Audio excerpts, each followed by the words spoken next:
என்னாகமம் 12ஆம் அதிகாரம் 11ஆம் வசனம். சிலர் மேன்மையானவர்கள், அபிஷேகம் பண்ணப்பட்டவர்கள், ஆனால் அவர்களுக்குள்ள சில புத்தீனங்கள் வந்து விடுகிற ஃபூலிஷ்னஸ். நல்லவங்க தான், அவங்க சில நேரங்களில் புத்தியை பறி கொடுத்துடுறாங்க.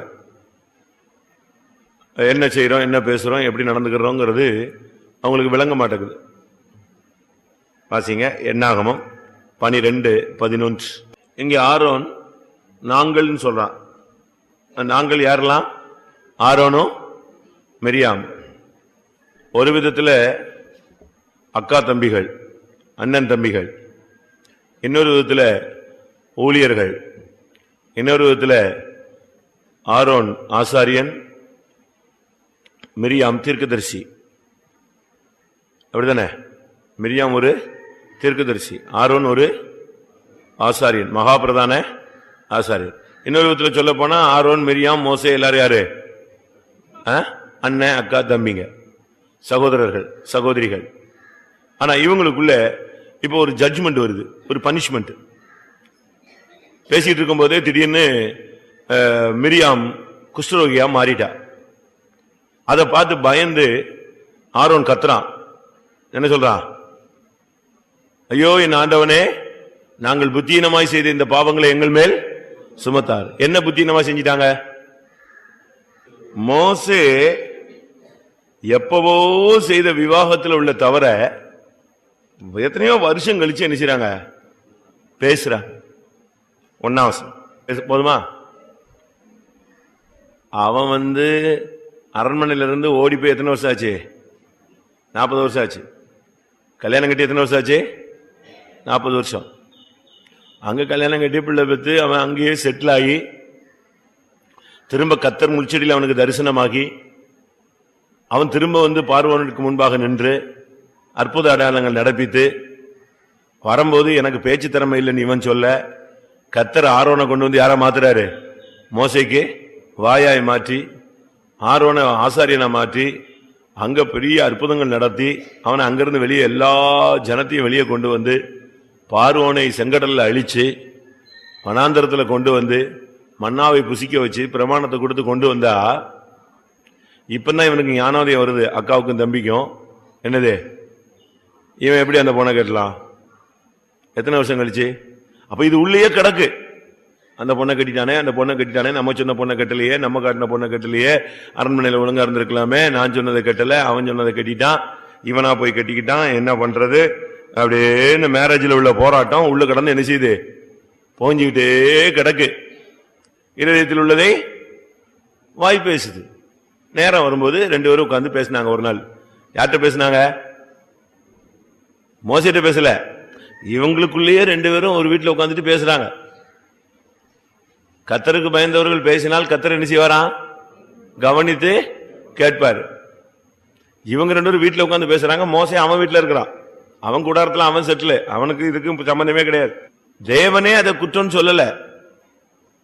எத்தியோப்பிய தேசத்து கட்டினதுக்கு தேவன் என்ன செய்யல? குற்றம் சொல்லல. அது குற்றம் சொன்னாரா சொன்னாலே அது மோசையினுடைய பாட்டு.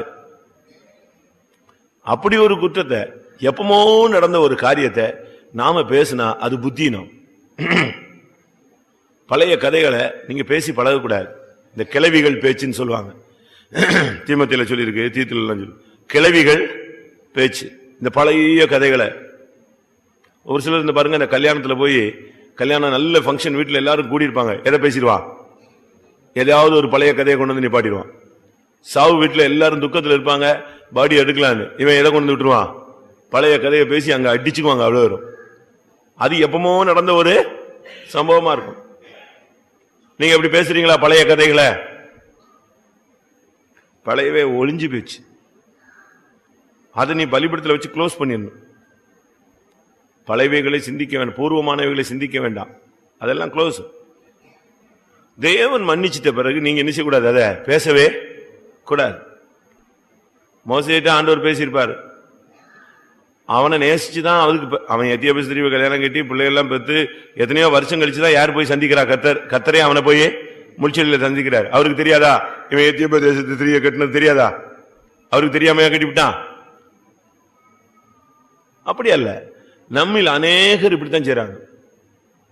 பழைய கதைகளை பேசும்போது நம்ம புத்தீனமா செஞ்சு, அதனாலதான் நம்ம ஃபேமிலியில சில அடிகள்லாம் வருது. ஒவ்வொன்றுக்கும் கர்த்தர் காரணம் நமக்கு வெளிப்படுத்துறதே இல்ல. நம்மளே வேத வசனத்தின் வெளிச்சத்துல புரிஞ்சுக்கணும். அப்படி பழைய கதைங்க பேசுறீங்களா? அதுக்கு தான் மற்றவங்க கதையை தெரியாதுன்னு தெரிஞ்சுக்கிறதுக்கு நீங்க என்ன செய்யக்கூடாது, விருப்பப்படவே கூடாது. உங்க இதுல ஸ்டோர் பண்ணக்கூடாது, உங்க ஃபைல்ல ஏற்றக்கூடாது பழைய கதைகளை. யாராவது வந்து சொன்னா சாரி விட்டுருங்க, அந்த கதையே எனக்கு என்னது தேவையில்லைன்னு சொல்லணும்.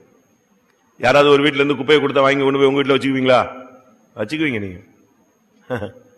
இப்ப குப்பை கூட விற்கலாம்ல. யோசிச்சு பாருங்க. நம்ம அநேகர் இப்படி பழைய கதைகளை தெரிஞ்சு வச்சுக்கிறோம். ஒரு சிலருக்கு சமயம் வரும்பொழுது நம்ம என்ன செய்யறோம், அதை பேசுறோம். அது இப்படி பேசுறது பைபிள் படி அது என்னது, புத்தீனம். அவன் சொல்றான், அடிமங்களுக்கு பிறந்தான் புத்தீனங்கிறது.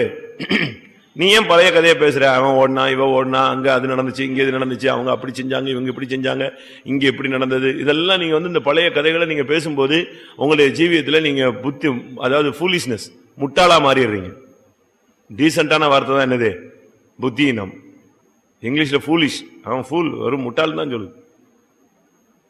நம்ம பழைய கதைகளை பேசுறோமா? எப்படி சொல்லுவீங்க? சரி, ஆண்டவட்டையாவது சொல்லுங்க. ஆண்டவட்டையாவது போய் தேவசமூகத்தில் உட்காந்து, கர்த்தாவே நான் அந்த கதையை பேசினேன், இந்த கதையை பேசினேன். பழைய கதைகள் வேண்டாம். குப்பையை கலர்னா என்ன செய்யும்? குப்பையை கலர்னா என்ன செய்யும்? நாற்றம் எடுக்கும். குப்பையை போய் கிளறிட்டு இருக்க கூடாது. இன்னொன்னு, தேவன் ஒரு காரியத்தை மன்னிச்சிட்ட பிறகு நீங்க அதை திருப்பி என்ன செய்யக்கூடாது, பேசவே கூடாது. இப்ப நம்ம ஒரு ஆளை குற்றவாளியா தீர்க்கிறோம். ஒரு சாமியாரு ஒரு இடத்துல உட்காந்து தவம் செஞ்சுட்டு இருந்தாராம். அவரு தவம் இருந்ததுக்கு கொஞ்சம் தள்ளி ஒரு பெண் குடியிருந்தார். அப்போ அவ ஒரு பாவியான ஒரு ஸ்திரீ. டெய்லி அவ வீட்டுக்கு பலர் போயிட்டு வந்துட்டு இருந்தாங்க. இந்த சாமியாருக்கு அதை பார்த்து பார்த்து என்னது, வெறுப்பாயிடுச்சு. இந்த பொண்ணு இவ்வளவு மோசமா இருக்கிறாளே. அப்படியே காலப்போக்கில் டெய்லி இவர் பாப்பாரு, யாரெல்லாம் போறான்னு. ஒரு ஆள் போனா உடனே என்ன செய்வார், ஒரு கல்லை எடுத்து வச்சுக்குவார். எத்தனை பேர் போனாங்க, எத்தனை பேர் வந்தாங்க, இது இவர் எது போயிடுச்சு. ஆமா, இப்ப கல் எடுத்து வைக்கிறதா இவருக்கு வேலை, டியூட்டி. ரொம்ப கன்ஃபார்மா பாத்துக்கிட்டு யார் போறா, எங்க வரா, எவன் வரா, இவ எப்ப வெளியே போறா, எப்படி வரா, இதை பாத்துக்கிட்டே இருந்தாரு. கடைசியில் அவளும் செத்துட்டா, இவனும் செத்துட்டான், சாமியாரும் செத்துட்டாரு. இப்ப நியாய தீர்ப்புல போய் நிக்கிறாங்க ரெண்டு பேரும். அந்த பெண் நின்னாளா, இவருக்கு முன்னால அவளுக்கு என்ன வந்துருச்சு, ஜட்ஜ்மெண்ட் கொடுக்குறாங்க. அவளுக்கு சொர்க்கத்துக்கு போறதுக்கு கொடுத்துட்டாங்க. இவருக்கு சாமியாருக்கு பொறுக்கவே முடியல. எனக்கு தெரியும் எத்தனை பேர்கிட்ட பாவம் செஞ்சாரு, நான் பார்த்துக்கிட்டே இருக்கேன். இவளுக்கு என்ன கொடுத்துட்டாரு, சொர்க்கம் கொடுத்துட்டாங்களே. இவர் டைம் வந்துச்சு ஜட்ஜ்மெண்ட்ல. இவரை நரகத்துக்கு போக சொன்னாங்களாம். இவர் நான் எப்படி நரகம் போவேன், நான் சாமியார். நீ தவம் ஒழுங்கா இருக்கவே இல்லை. நீ யாரதான் பார்த்துட்டு இருந்த, யார் வந்தா யாரு போனா, யாரு வந்தா யாரு போனா, கல் எடுத்து வச்சுட்டு இருந்த. உடனே நான் கண்ணை மூடி என்ன செய்ய சொன்னேன், தவம் இருக்க சொன்ன. நீ அந்த வேலையை என்ன செய்யல, உருப்படியா செய்யல. ஆனால் அவ சூழ்நிலையில பாவம் செஞ்சாலும் டெய்லி மன்னிப்பு கேட்டா, அழுதா, மனஸ்தாபப்பட்டா. அப்படின்னாலதான் அவளை எங்க மன்னிச்சு எங்க கொண்டு போயிருக்கு. சரிதானா? உங்களுக்கு முன்பாக ஆயக்காரரும் வேசிகளும் பரலோக ராஜ்யத்தில் பிரவேசிப்பார்கள். இருக்கா வசனம்? அவங்க மன்னிப்பு கேட்டு அழுது ஒப்புரவாகி ஆண்டவருடைய சமூகத்தில் கடந்து தடுமாறி துக்கப்பட்டு கண்ணீர் விட்டு, ஏசப்பா எங்களை இப்படி சூழ்நிலையில நான் மாட்டிக்கிட்டேன் சுவாமி, இந்த பாவத்திலிருந்து எனக்கு விடுதலை தாங்க, எனக்கு உதவி செய்யுங்க. இப்படி அழுது அழுது அந்த டீம் எல்லாம் எங்க போயிடுது, பரலோகத்துக்கு போயிடுது. இங்க யார்கிட்ட பேசினா, யார்கிட்ட சிரிச்சா, எங்க போனா, எங்க வந்தான்னு இங்க கணக்கு எடுத்துக்கிட்டு இருக்கிற சாமியார்லாம் எங்க இருக்கான் தெரியுமா? அப்படி வசனம், உங்களுக்கு முன்பாக ஆயக்காரரும் யார் பிரவேசிக்கிறா, ஆயக்காரரும் வேசிகளும் போயிட்டாங்களா? அவங்க போயாச்சு. இந்த டீம்ல எங்க இருக்கு? நீங்க ஒரு காரியத்தை நீங்க இப்படி ஆராய்ச்சி பண்ணிக்கிட்டே தேடிட்டு போக கூடாது. அது நம்முடைய ஜீவியத்துல நஷ்டத்தை கொண்டு வந்துடும். அவங்க மன்னிப்பு கேட்டுப்பான், அவன் அழுதுருப்பான், ஒப்புரவாயிருப்பான். ஆண்டவர் காலை பிடிச்சு நம்ம என்ன செஞ்சிருப்பான், விடலையே பெற்றிருப்பான். தேவன் மன்னிச்சதை நீ எதுக்கு நினைச்சுக்கிட்டு இருக்கிற? அவன் ஆத்மாவுக்கு அவன் உத்தரவாதி. அவன் தப்பு செஞ்சானா அவன் கணக்கு கொடுக்கறான், நீ தப்பு செஞ்சா நீ என்ன செய்யணும், கணக்கு கொடுக்கணும். அடுத்த வீட்டுக்காரங்க கடனை கணக்க நீ என்ன செய்ய வேண்டிய, ஒப்பு கொடுக்க வேண்டிய, ஆண்டவர்கிட்ட போய் சொல்ல வேண்டிய அவசியம் கிடையாது. இருக்கா? இன்னும் இந்த பழைய காரியத்தையே நீங்க வச்சுக்கிட்டே இருக்காதீங்க. பழைய சம்பவத்தை இன்னும் ஒரு சிலர் அப்படியே மைண்டுக்குள்ளே நினைச்சிருக்காங்க, வச்சிருக்காங்க. இப்போ பழைய ஒரு காலத்துல தவறு செஞ்சவங்க இன்னைக்கு சபைக்குள்ள வந்திருப்பாங்க. அவங்கள கொஞ்சம் நம்ம என்ன செய்வோம், சில ஊழியக்காரங்களுக்கு அவங்கள பத்தி தெரியாது. இப்ப உள்ள ஸ்டாண்டர்ட் தான் பார்ப்போம், அதுக்கேற்ற மாதிரி கொண்டு வருவோம். உடனே அவன் இப்படி இருந்தான் எப்படி இருந்தான், அவனை தூக்கி சபையில நெஞ்சிட்டாங்க, முன்னால வச்சுட்டாங்க. இதெல்லாம் இந்த சப்ஜெக்டே பேசக்கூடாது, வாயே திறக்கக்கூடாது. சபையில பெரியவர் யார் தான்? முதல்வர் அவர் தான். அவர் ஒருத்தனை தூக்குவாரு, ஒருத்தனை இறக்குவாரு. ஒத்தாசை பண்ணவும் அவருக்கு கூடும், விளப்பண்ணமும் அவருக்கு கூடும். அதனால சபையில அவனை கொண்டு வந்துட்டாங்க, இவனை கொண்டு வந்துட்டாங்க அப்படிலாம் சொல்லக்கூடாது. சரி நீ வா, 24 hours நீ அந்த வேலையை செய்வியா? மோசேனுடைய காரியத்துல இவங்க 2 பேரும் கூட பிறந்தவங்க. ஒரு அந்நியன் பேசிட்டா கூட பரவாயில்ல, யார் பேசுனது? குடும்பஸ்தர்கள் 2 பேரும் ஒரே குடும்பத்தில் உள்ளவங்க. கூட உடன் பிறந்த தம்பியினுடைய குற்றத்தை வெளியே 2 பேரும் என்ன செய்றாங்க, பேசுறாங்க. தேவன் குற்றமாக எண்ணாத நீ எப்படி குற்றமா எண்ணலாம்? அதான் புத்தினும். ஒரு சிலருக்கெல்லாம் மைண்டை விட்டு போக மாட்டேங்குது. அவனை பார்த்த உடனே எதுதான் ஓடுது? சில காரியங்கள் எல்லாம் டக்கு டக்குன்னு நம்ம மைண்டை விட்டு என்ன செய்யணும், அகற்றணும். அப்படி வந்துச்சுன்னா இயேசுவின் நாமத்தில் போன்னு சொல்லணும். டக்குன்னு தேவனுக்கு ஏற்றவைகளை சிந்தியாமல் நீ மனிதனுக்கு ஏற்றவைகளை சிந்திக்கிறாய், அப்பாலே போ சாத்தானே. ஒரு சிலர் இந்த பழைய காரியத்தை அப்படியே தூக்கி வச்சுக்கிட்டே சுத்துறாங்க. அப்படி வச்சிருக்கீங்களா? ஏதாவது பழைய காரியங்களை வச்சிருக்கீங்களா? சிலர்லாம் இந்த பழமை விரும்பிகள் சொல்லுவாங்க. சில நாடுகளில் உள்ளவங்க எல்லாம் இந்த பழைய வாட்ச் வச்சிருப்பாங்க, பாத்திருக்கீங்களா? நீங்க மதுரைக்கு போனீங்கன்னா ரயில்வே ஸ்டேஷனுக்கு எதிர்த்தாக்குல வந்தீங்கன்னா இந்தியா சிமெண்ட்ஸ் ஓனர் பயன்படுத்தின, அந்த காலத்துல பயன்படுத்தின ஒரு கார் அங்க நிற்கும் சோல. அதாவது இவங்களுக்குலாம் இந்த பழமைகள், பழைய காரியங்கள் இருக்கும். அதே மாதிரி நம்ம ஆளுங்க இந்த பழைய கதையை ஒரு சிலர் பேசிக்கிட்டே இருப்பாங்க. உங்களுக்குள்ள இந்த பழைய குப்பைகள் ஏதாவது இருக்கா? பழைய காரியத்தில் நன்மையானதை என்ன செய்யுங்க. ஒரு சிலருக்கு மைண்ட்ல இருந்து அது போறதில்லை. ஒரு குருவும் சிஷியனும் ஒரு ஆத்த கடக்க போனாங்களாம். இப்ப ஆற்ற கடக்கிறதுக்கு தண்ணி என்ன செய்யுது, போய்கிட்டு இருக்கு. இவங்க 2 பேரும் ஜென்ஸ், அதனால ஈஸியா நெஞ்சிருவாங்க, கடந்துருவாங்க. இப்ப கிராஸ் பண்ணணும். கிராஸ் பண்ற நேரத்தில் ஒரு பெண் வந்தா, ஒரு வாலிப பெண். நானும் அந்த கரைக்கு தான் போகணும், எனக்கு என்ன செய்யுங்க, ஹெல்ப் பண்ணுங்க அப்படின்னா. குரு புனிதர் இல்லையா, அவரும்ட்டார், நான் எப்படி பொண்ணை தொடுறதுன்னு. சிஷியன் என்ன பண்ணிட்டா, என்ன பண்றது? இப்ப குரு போறாரு, இப்ப யார் போனோம்? சிஷியனும் போனோம். என்ன பண்றது? அந்த பொண்ணு என்ன செய்யணும், அந்த கரைக்கு போகணும். வேகமா அந்த பொண்ணை ஒரு தூக்குனா நேர கொண்டு போய் இவன் தண்ணிக்கு அந்த பக்கம் விட்டுட்டான். குருவும் அந்த பக்கம் வந்துட்டாரு, இவனும் அந்த பக்கம் வந்துட்டான். அந்த பொண்ணை கொண்டு போய் அந்த சைட்ல இறக்கி விட்டான். அவளை தூக்கி கொண்டு போய் அங்க விட்டான். அவ போயிட்டா, அவ வழியில போயிட்டா. இவங்க 2 பேரும் பயணம் போய்கிட்டே இருக்கு. எத்தனையோ கிலோமீட்டர் போன பிறகு குரு கேட்டாராம், நீ எப்படி டபக்குன்னு அந்த பொண்ணை தூக்கிட்டு சர்ன்னு அந்த சைட்ல வச்சுட்டு போன, எப்படி அப்படின்னாராம். எப்படி செய்யலாம் அப்படின்னாராம். அப்ப இவன் சொன்னானா, குருவே நான் அந்த பொண்ணை எங்க இறக்கி விட்டுட்டேன், கரையில இறக்கி விட்டேன், நீங்க தான் இவ்வளவு நேரம் அவளை தூக்கிட்டு வரீங்க. நான் எங்க இறக்கி விட்டுட்டேன் அவளை, நானு அந்த தண்ணியை தாண்ட உடனே அவளை என்னஞ்சாச்சு, நான் இறக்கிட்டேன். நீங்க தான் இப்ப இத்தனையோ கிலோமீட்டர் யாரை தூக்கிட்டு வரீங்க, அவ போயிட்டா. ஆனா அந்த பொண்ணை தூக்கிட்டு வர்றது யாரு? நீங்க தான் மணிக்கணக்கா தூக்கிட்டு வரீங்க. நானும் இவன் மண்டையில ஓடிக்கிட்டே இருக்கு, தூக்கிட்டானே தூக்கிட்டானே தூக்கிட்டானே தூக்கிட்டானே தொட்டானே. இது இவன் அவன் சொன்னா, நான் இறக்கி விட்டு மணிக்கணக்காச்சு, அவ போயிட்டா, அவ வீட்டுக்கு போய் சேர்ந்துட்டா. அவ எங்க போறாளோ யாரோ எங்கேயோ போறா, அவ போயிட்டா. நான் ஜஸ்ட் என்ன பண்ண, ஹெல்ப். நீங்க பெரியவங்க பண்ண முடியாதுன்னு நீங்க ரைட், நான் பண்ணிட்டேன். ஆனா நீங்க இப்ப அவளை தூக்கிட்டு எங்க வரீங்க, இவ்வளவு தூரம் ஓடிக்கிட்டு வந்துகிட்டே இருக்கீங்க, இன்னும் உங்களுக்குள்ள அவதான் இருக்கா, தொல்லை இருக்கா? அப்படியே யாருக்காது தூக்கிட்டே சுத்துறீங்களா தொல்லை? யாரையாவது எதையாவது என்னைக்கா உள்ள காரியத்தை அப்படியே தூக்கிட்டே அலையறீங்களா? பைத்தியக்காரன் ரோட்ல பாத்தீங்கன்னா ஒரு பேக் தூக்கிட்டாலே ரோட்ல இருக்கிற எல்லாம் தூக்கி வச்சுக்குவான். அதை விட மாட்டான். அதுக்குள்ள ஒண்ணுமே கிடையாது, இருக்கிறதெல்லாம் நாட்டம் பிடிச்சது. ஆனா அதை ஸ்ட்ராங்கா பிடிச்சுக்குவான். அதே மாதிரி இந்த ஆரோனும் மிரியாமும் ஊழியத்துக்கு வந்தாலும் தீர்க்க தரிசனம் 1000 தான் சொன்னாலும் ரெண்டும் பழைய கதையை தான் நெஞ்சிருக்கு வச்சிருக்கு. அதுக்கு பிறகு கர்த்தர் ஒரு ஜட்ஜ்மெண்ட் கொடுத்து ஒரு குஷ்ரோகத்தை உண்டு பண்ணி 7 நாள் தண்ணி காட்டினார் பாருங்க. அதுக்கு பிறகு சாகுற வரைக்கும் ஆரோன் எதை பேசல. எத்தியோப்பியானாலே இல்ல தெரியவே தெரியாதுன்றான். எத்தியோப்பியா தேசம் அது எங்கேயோ இருக்கு, விட்டுரு, அந்த சப்ஜெக்டே வேண்டாம். ஏன்னா இப்ப அடுத்த குஷ்டம் யாருக்கு வந்துடும், எங்க வந்துடும். அதனால கவனமா இருக்கணும். புத்தீனமான வார்த்தைகள், பழைய கதையை பேசாதீங்க. ஏதோ எல்லாருடைய வாழ்க்கையிலும் சின்ன சின்ன புத்தீனங்கள் உண்டு, அறியாமையிலேயோ அறிந்தோ.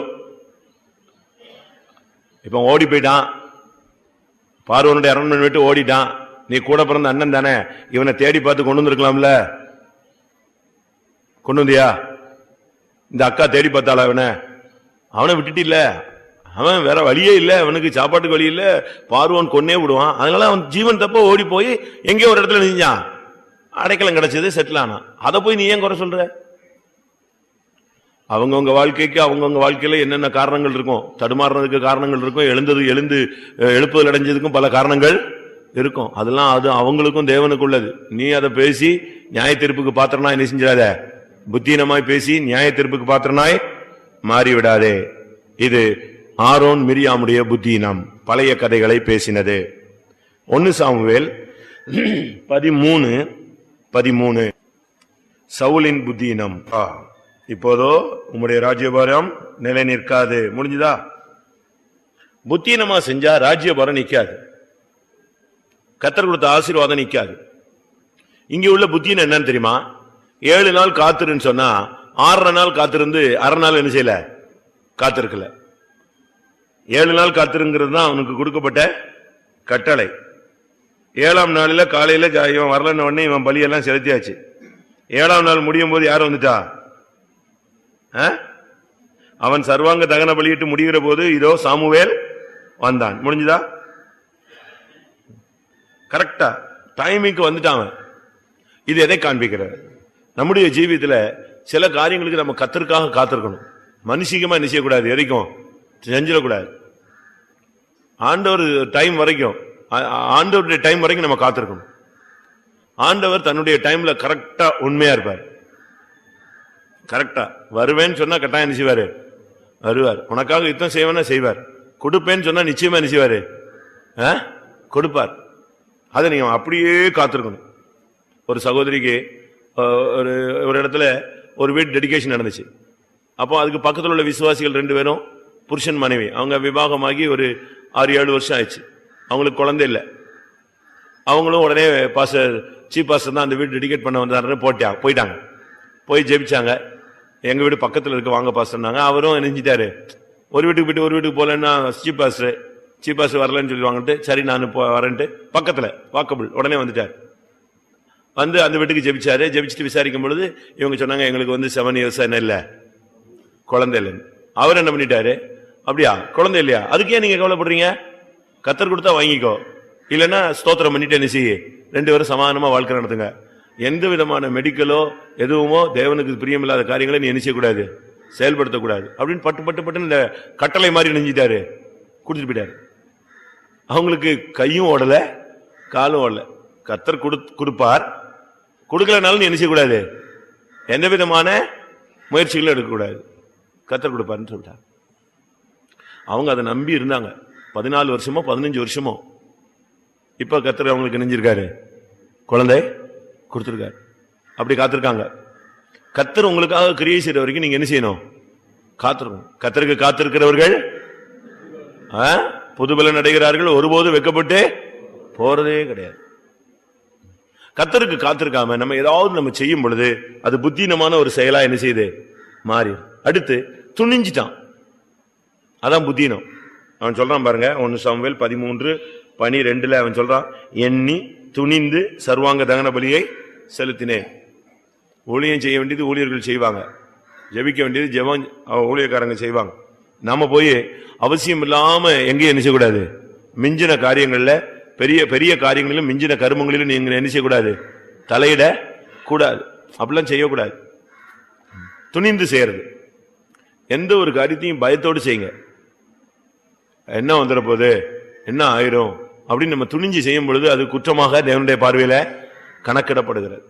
இவன் காத்திருக்கவில்லை, அதனால அன்னைக்கு ஒரு புத்தீனமான செயல், அதனால அவனுடைய ராஜ்யபாரம் நிலை நிற்காமல் போயிட்டு. காத்திரு, ஆண்டவர் என்ன சொல்றாரோ அதுக்காக காத்திரு. அந்த திராட்சரசம் குறைவுபட்ட போது அந்த மரியாள் போய் இயேசுட்டு சொல்றா, திராட்சரசம் குறைவுபட்டது. அவர் சொல்றாரு, என்னுடைய வேலை இன்னும் வரல, உன் வேலையை பாருன்ட்டாரு. ஆனா இவ போய் வேலைக்காரங்கிட்ட சொன்னா, நீங்க வேற ஒன்னும் செய்ய வேண்டாம், அவர் என்ன சொல்றாரோ அதை மட்டும் நீ செய். நீ போய் கிரேப்ஸுக்கு ரோட அலைய வேண்டாம்,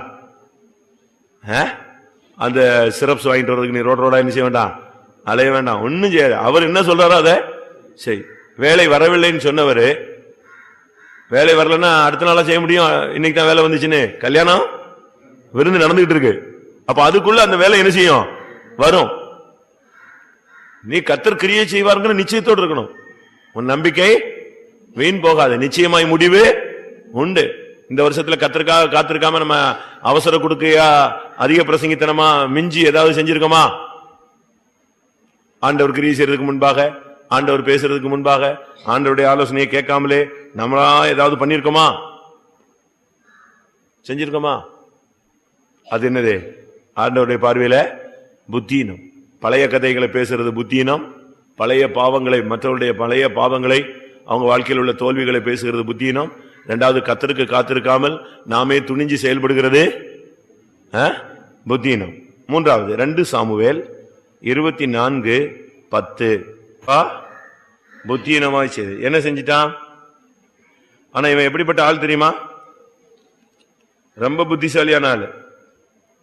ஆனா இப்ப எப்படியா மாறிட்டான்? 1 சாமுவேல் 18:14 பாருங்க, 14-15 எப்படி நடந்தான்? முதலாவது அவனுடைய ஆரம்ப காலம் எப்படி இருந்துச்சு? மகா புத்திசாலி, அப்படித்தானே இருக்கு. மகா புத்திமானாய் நடந்தான். ஆனா இப்போ ரிசல்ட் என்னது? மகா புத்தீனமாய் நடந்தான். எப்படி இருக்கு? ஒரு காலத்துல மகா புத்திமானாய் நடந்த ஆளு இப்ப மகா புத்தீனமாய் நடக்கிறான். காரணம் என்ன? காரணம் என்ன? ஜனத்தை போய் என்ன செஞ்சான்? என்ன சொன்னான்? எவ்வளவு ஜனங்க இருக்காங்க அப்படின்னு. யோவாப் சொல்றான், ஜனத்தை என்ன கூடாது ராஜாவே, கர்த்தர் எவ்வளவோ ஜனத்தை கொடுத்திருக்காரு, இதை போய் எண்ணிக்கிட்டு இருக்கீங்களே அப்படின்னு. நான் சொல்றேன், நீ போய் என்ன அப்படின்னா. இப்ப ஜனத்தை எண்ணி முடிச்சுட்டு வர்றதுக்குள்ள ஜனம் எவ்வளவு பேர் செத்துப்பிட்டான்? 70,000 பேர். 15ஆம் வசனத்துல 2 சாமுவேல் 24:15 ஜனங்களில் எத்தனை பேர் செத்தாச்சு? 70,000 பேர் செத்தார்கள் ஒரே நாள்ல. எப்படி இருக்கும் பாத்தீங்களா? இதுக்கு காரணம் என்ன தெரியுமா? ஜனத்தை எண்ணுவது குற்றம். ஜனத்தை எண்ணுனா அதுக்கு முன்னால என்ன செய்யணும்? பலி செலுத்தணும். ஜனத்தை என்ற காரியத்துல ஃபர்ஸ்ட் சென்சஸ் எடுக்கிறதுக்கு முன்னாக பலி செலுத்தணும். பலி செலுத்தி ஓகே பண்ண பிறகுதான் எதை செலுத்தணும்? ஜனத்தை எண்ணணும். அப்படித்தான் கர்த்தர் பிரமாணம் வச்சிருந்தார். சொல்லுங்க. யாத்திராகமம் 30ஆம் அதிகாரம் 12ஆம் வசனம். எப்படி? ஜனத்தை நீ என்ன வேண்டிய ஒரு கணக்கு பார்க்கும்படி ஒரு சூழ்நிலை வந்துச்சுன்னா அவர்களுக்குள்ள வாதம் வந்துடக்கூடாது. அதுக்கு முன்னால அவங்களுக்கு என்ன செய்யணும்? அவனுக்கு வாதம் உண்டாகாதபடி ஒவ்வொருவரும் எண்ணப்படும் சமயத்தில் ஆத்மாவுக்காக கர்த்தருக்கு என்ன செய்யணும்? மீட்கும் பொருளை கொடுக்கணும், ஈக்குவல் பண்ணணும், பேலன்ஸ் பண்ணிட்டு தான் என்ன செய்யணும்? ஜனத்தை எண்ணணும். இப்படி ஒரு பிரமாணம் யாத்திராமத்துல இருக்கு. இது யோவாபுக்கு தெரியும், தாவீதுக்கும் தெரியும். தெரிஞ்சும் இஷ்டத்துக்கு செய்யறான். இது மனப்பூர்வமாய் செய்யற தவறு. கெட்டவத்தை பேசக்கூடாதுன்னு தெரியாதா? டிவி பார்க்க கூடாதுன்னு நமக்கு தெரியாதா? சொல்லுங்க. ஒருத்தனுக்கு துரோகம் பண்ணக்கூடாதுன்னு தெரியாதா? எல்லாம் தெரியும். தெரிஞ்சுதான் என்ன செய்யறோம்? மகா புத்தீனமாய் நடந்துக்கிறோம். ஜனத்தை என்னன்னா அதுக்கு பலி செலுத்தணும். இது நல்லா தெரிஞ்ச கதை. இது தெரிஞ்சுக்கிட்டே இவன் செஞ்சான். இப்ப தெரிஞ்சுக்கிட்டே செஞ்சுட்டு அதை ஒருத்தன் தடுக்கிறான். தடுத்தவனை கடிச்சிட்டான். நீ யாரு சொல்றது? நீ வேலையை பார்த்து போன்ட்டான். 2 சாமுவேல் 24:4 யோவாபும் ராணுவ தலைவரும் சொன்ன வார்த்தை செல்லாதபடிக்கு ராஜாவின் வார்த்தை பலத்தது. இப்ப அவன் சொல்லி பார்த்தான், சரி போ, எக்காடும் கட்டு போன்ட்டான். இப்போ எண்ணிட்டு வர்றது போதே இவனுக்கு நம்ம பிரமாணத்தை மீறிட்டோமே பிரமாணத்தை மீறிட்டோமே பிரமாணத்தை மீறிட்டோமேன்னு என்ன செஞ்சது? இருதயம் வாதித்தது. அப்படிதான் இருக்கு. அவனுடைய ராஜாவுடைய இருதயம் வாதித்தது. 2 சாமுவேல் 24:10 அவனே போய் ஆண்டவரையே மன்னிச்சிரும், நான் என்ன பண்ணிட்டேன்? மகா புத்தீனமா செஞ்சிட்டேன். சில காரியங்கள் எல்லாம் நம்ம அவசரப்பட்டு செய்யக்கூடாது, துணிஞ்சு செஞ்சிடக்கூடாது. தவறுன்னு தெரிஞ்ச பிறகு மனப்பூர்வம் நினைச்சக்கூடாது, செய்யக்கூடாது. அப்படி செஞ்சா அது குற்றம், பெரிய குற்றமாயிடும். அதனால்தான் நம்ம ஜனங்களுக்கு எல்லாமே தெரியும் எது தப்பு. நமக்கு நம்முடைய ஜனத்துக்கு ஒண்ணுமே தெரியாதா? இது என்ன குழந்தைங்களா? இதுலயே ஊர்ன இந்த குட்டையிலேயே ஊர்ன மட்டைகள். அவனை இப்ப கேட்டா பாஸ்டர் ஜாக்கப் இங்க ஊழியம் செஞ்சாருமா, பாஸ்டர் தாசன் ஊழியம் செஞ்சாங்க, பாஸ்டர் நடராஜா ஊழியம் செஞ்சார், பாஸ்டர் இப்படிலாம் சொல்லுவோம். அப்ப நமக்கு அப்போ பாஸ்டர்ஸ் எல்லாம் தெரியுதுன்னா பாஸ்டர் சொன்ன சத்தியங்களும் என்ன செய்யும்? தெரிஞ்சிருக்குல்ல. அவங்களாம் எப்படி வைராக்கியமா இருந்தாங்க, எப்படி பிரதிஷ்டையா இருந்தாங்க, எப்படி இருந்தாங்க. இது போக நம்முடைய வாழ்க்கையில முறை என்ன, நமக்கு எவ்வளவு ஜீவியம் வேணும், எது தப்பு, எது நியாயம், எது அநியாயம், எது கிரமம், எது அக்கிரமம், எது ஒழுங்கு, எது ஒழுங்கு இல்லாதது, எது புத்தி, எது புத்தி இல்லாதது, எல்லாம் நமக்கு தெரியும்ல. இது காமன் சென்ஸ்லயே நமக்கு தெரியும். இந்த சத்தியத்துக்குள்ள வந்த பிறகு இன்னும் ஆழமா தெரியும். அப்படி தெரிஞ்ச பிறகு நாம செஞ்சுக்கிட்டு தான் வரோம். ஒரு காலத்துல மகா புத்திமானா நடந்த ஆளு இப்ப தேவசித்தத்தை விளங்கி கொள்ளாம பிரமாணம் தெரிஞ்சும் கூட துணிஞ்சு பாவம் செய்யறது. சவுல் தான் அப்படி செஞ்சான்னு சொன்னா தாவீது அதே தப்பு தான் செய்தான். யோபு 4:18 தூதர்களின் புத்தியினம். யோபு 4:18 தூதர்களுடைய புத்தியினம் என்ன? தூதர்களுடைய புத்தியினம் நமக்கு எல்லாருக்கும் தெரியுமே. வானத்துக்கு ஏறுவேன், உன்னதமானவருக்கு ஒப்பாவேன், வடதிசையில் உள்ள சீயோன் பர்வதத்தில் வீற்றிருப்பேன், என்னுடைய சிங்காசனத்தை அவருடைய சிங்காசனத்துக்கு. இதெல்லாம் வேணுமா? பெருமை, கணக்கொழக்கில்லாத பெருமை. ஆவிக்குரிய ஜீவிதத்தில் வந்துட்ட பிறகு நம்ம ரொம்ப தாழ்த்தணும். தாழ்மையுள்ளவர்களுக்கு தேவன் கிருபை அளிக்கிறார், பெருமையுள்ளவர்களுக்கு தேவன் எழுத்து நிற்கிறார். நமக்கு ரொம்ப பெருமை இருக்கு. நம்ம சபையை குறித்து பெருமை இருக்கு, ஊழியத்தை குறித்து பெருமை இருக்கு, நம்முடைய குடும்பத்தை குறித்து பெருமை இருக்கு, நம்முடைய அழகு, திறமை, நம்முடைய அந்தஸ்து, ஆஸ்தி, ஜாதி, நம்முடைய பல காரியங்கள். அது உங்களுக்கு தான் தெரியும். நம்ம அநேகருக்கு பெருமை இருக்கு. ஒண்ணுமே இல்லாட்டாலும் என்ன இருக்கு? பெருமை இருக்கு. அப்படித்தானே? காக்கா கத்துறது என்ன ஸ்டைலு? இந்த கத்துது பாருங்க, காக்கா கத்துறது என்ன ஸ்டைலு? அது ஒருத்தனுக்குமே ஒத்து வராது. ஆனா நரி போய் சொல்லிச்சு, என்ன அருமையா நீ கத்துறன்னு சொல்லிச்சு. உடனே அது எதை விட்டுடுச்சு? இருக்கிற வடையை விட்டுட்டு அது கத்த ஆரம்பிச்சது. திருப்பி பார்த்தா ரசிக்கிற ஆளை தேடி பார்த்தா நரி எங்க இல்ல. இது கத்தி முடிச்சுட்டு நிறைய பார்த்தா நம்மள புகழ்ந்த ஆளை பார்க்கலான்னு பார்த்தா அது வடையை சாப்பிட்டு போயிடுச்சு. அது இதே மாதிரிதான் தூதன் அவனை பணிவிடை ஆவியாத்தான் கத்திரன்னு செஞ்சாரு. எபிரேயர் 1 கடைசியின்படி அவனுடைய ஊழியம் என்னது? பணிவிடை ஆவி. ஆனா இப்ப சொல்றது என்னது? வானத்துக்கு ஏறுவேன். ஏசாயா 14 உன்னதமானவருக்கு போய் ஒப்பாவேன்னு சொல்லலாமா? ஒரு வேலைக்காரன் அடிமை அரசால நினைக்கலாமா? ஏசாயா 14:14 யாரு யார சிந்திக்கிறது? அவர் தான் இவன் நினைஞ்சிருக்காரு, காற்றா உண்டாக்கி வச்சிருக்காரு. அவனுக்கு கனத்தையும் மகிமையும் ஃபுல்லா கொடுத்து வச்சிருக்காரு. மனிதனுடைய சிருஷ்டிப்பு குறைவுள்ளது. அது வளர்ச்சி அடைந்துதான் எங்க போகணும்? பூரணத்துக்கு போகணும். ஆனா தூதனுடைய சிருஷ்டிப்பு என்னது? குறைவுள்ளதல்ல. என்னது? பூரணம். தேவ தூதரிலும் சற்று சிறியவனாக்கப்பட்டிருந்த மனுஷன். அப்போ இவன் வளர்ச்சி அடைந்து பூரணத்துக்கு வருவான். அவன் பூரணம். ஒரு வீட்டுல ஒரு குழந்தை ஒரு எஜமானுக்கு பிறந்து வளருது. ஆனா அந்த வீட்டுல இருக்கிற வேலைக்காரன் பெரிய ஆள். அவன் என்ன நினைச்சிட்டான்? இவன் என்ன வளர்ந்து வர்றது, நம்ம எங்க வந்துடலாம், ஃபுல்லா நம்ம கண்ட்ரோல். இப்படித்தான் வருது பெருமை. நமக்கு ஜீவிதத்தில் பெருமை வரவே கூடாது. உங்களுக்கு எதுக்காவது பெருமை இருந்துச்சுன்னா இந்த வருஷ கடைசியில கத்தாவே நான் பேச்சுல பெருமை, பார்வையில பெருமை. என்னுடைய ஒரு சில நடந்து போகும்போது கூட அப்படி இந்த கேட் வாக் மாதிரி போவாங்க, பாத்திருக்கீங்களா? இந்த ஃபேஷன் ஷோல நடந்து போற மாதிரி நடந்து போவோம். அதெல்லாம் என்னது? பெருமைதான். ஏசாயால சொல்லியிருக்கு, சீயோன் குமாரத்தி எப்படி நடந்து போறாளாம். 3 அதிகாரம் 16 ஏசாயா 3:16. ஏசாயா சாதாரண ஆள் கிடையாது, நம்மளை விட டஃப்பான ஆள். தீர்க்கதரிசனத்துல பயங்கரமா பேசுவான். பேசலாம் பாருங்க. கழுத்தை எப்படி கழுத்தை நெறித்து நடந்தாங்களாம். அந்த வெட்டுறது அவர் அன்னைக்கே பார்த்திருக்காரு. கழுத்தை நெறித்து நடந்து, அடுத்து கண்களால் மருட்டி பார்த்து, ஒய்யாரமாய் நடந்து, ஹை ஹீல்ஸ் போட்டு. ஒய்யாரம்னா அப்படித்தானே, ஹீல்ஸ் தான் அது, ஹை ஹீல்ஸ். அது காலை ஒடிச்சிட்டு கால் சுலுக்கிட்டு சொல்லி நம்மளை ஜபிக்க கூடுறான். உன்னை யாரு ஹீல்ஸ் போட சொன்னா? நார்மலா போட்டு என்ன செய்ய போ. நீ விசுவாசி தானே, நீ நார்மலா நட. இந்த சந்திர மண்டலத்தில் நடக்கிற மாதிரிலாம் நடக்கக்கூடாது. பார்த்திருக்கீங்களா? சந்திர மண்டலத்தில் நடக்கிறத பார்த்திருக்கீங்களா?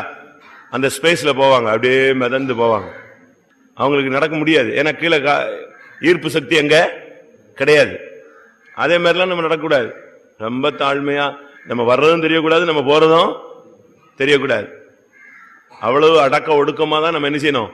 முந்தி சவுத்துலாம் அடக்க ஒடுக்கத்துக்கு பேரே இதுதான், சவுத் தான். இப்ப சவுத்து அப்படியே கல்ச்சர் என்ன செய்யுது, சேஞ்ச் ஆகுது. வெஸ்டர்ன் கல்ச்சரும் யூரோப்பியன் கல்ச்சரும் எங்க வருது, உள்ள வருது. அதுக்கு காரணம் பேரண்ட்ஸ் தான். இவங்க தான் அப்படி அந்த பிள்ளைகளை என்ன செய்யறாங்க. இவங்க காலத்துல பட்டிக்காடு மாதிரி இருந்தாங்க, இப்ப பிள்ளைங்க காலம் எப்படி ஆயிடுச்சு, பட்டணமா மாறிடுச்சு. அதுக்கு ஏற்ற மாதிரி இவங்க எல்லாமே அவங்கள வளர்ச்சி அடைய கொண்டு வராங்க. தூதர்களின் புத்தியினம் பெருமை. அதனால தூதனை கர்த்தர் தள்ளிட்டார். குரூப்பா விழுந்தாங்க. நான் நினைக்கிறேன் இந்த 30 கோடி தேவர்கள் சொல்றாங்க பாருங்க, இது அதனுடைய இன்டர்பிரேஷன் தான். விழுந்த தூதர்களுடைய கணக்கு பைபிள்ல இல்ல, ஆனா எங்க இந்துக்கள்ல எங்க இருக்கு கணக்கு வச்சிருக்கான். எத்தனை கோடி?